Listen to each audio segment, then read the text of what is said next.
Hi, I'm Auntie Vicky, and today I'd like to inspire you to do a Zentangle drawing.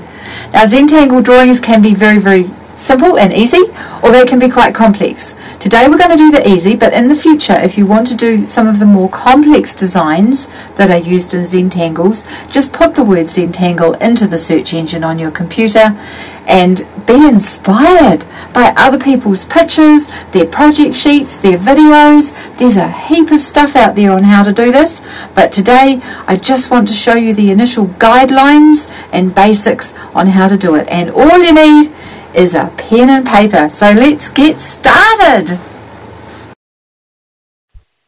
The first step is to draw some lines on your paper to divide it into areas. Any sort of lines, any sort of shapes. Don't think too hard about it, just put some lines down. Then you are going to fill each of these areas with a different pattern. These patterns can be very simple.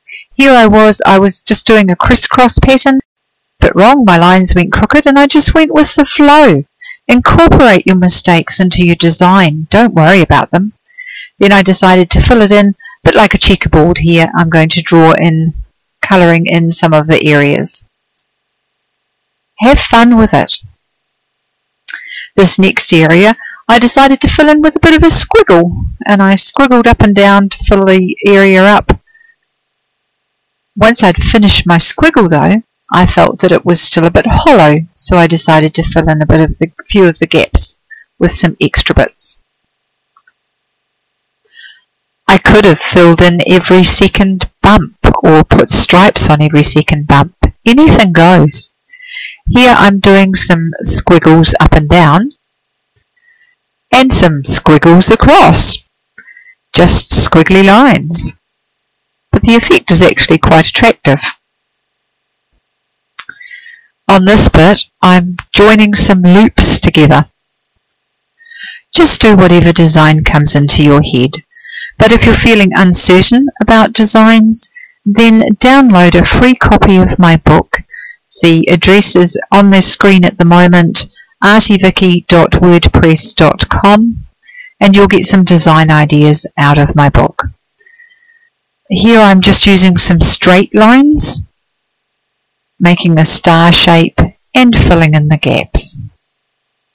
And at the top, I'm just using some spots and filling it in with some spots. And here's the finished design, a Zentangle on pink paper. This time I'm using white paper and drawing an outline with pencil. I don't usually recommend using pencil for Zentangles because it does cause you to stop and agonize too much about things.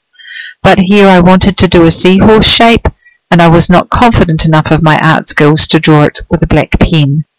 If you want to put a shape like this on, you could use a stencil, or you could trace a shape and use carbon paper to transfer it to your paper.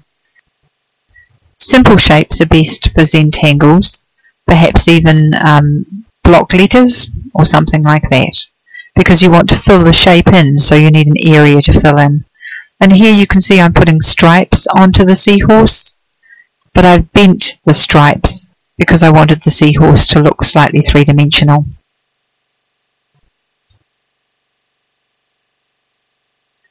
And there's the finished seahorse. Over here I drew a starfish, and inside it I'm just going to fill it in with some spots and dots. So these are my simple shapes. With my pencil I'm now going to divide the background up into some more areas, just putting in some more wavy lines. And I'm going to fill in the spaces between the wavy lines with a different pattern for each area. Up the middle here I'm doing a plant-based pattern. This is one of the patterns that's in the little booklet that you can get for free from my blog.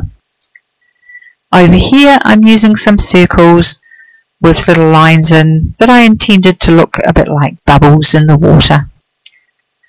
So I've got a bit of a theme going on here, but you don't need to have a theme for a Zentangle. Just patterns is what it's all about. For instance, here's some hearts. Not a normal thing to find floating in the sea, but it's what came to mind at the time. And over here some spiral shapes to fill in this edge piece up the side here. Just curling around there. And to finish it off down this side, I used circles of all different sizes, smaller ones and larger ones. Very, very simple. Now I used white paper this time because I wanted to show you what it would look like coloured in. Many of the Zentangles you find on the internet are in black and white, but there are some very, very beautiful coloured ones. And the colouring in is part of the pleasure. So there you have my coloured Zentangle. So grab a pen and paper and you can do your own Zentangles. But I really do recommend that you go to my blog and get a copy of my book. Just download it and print it out. It's only 6 pages and it will give you some patterns to start with.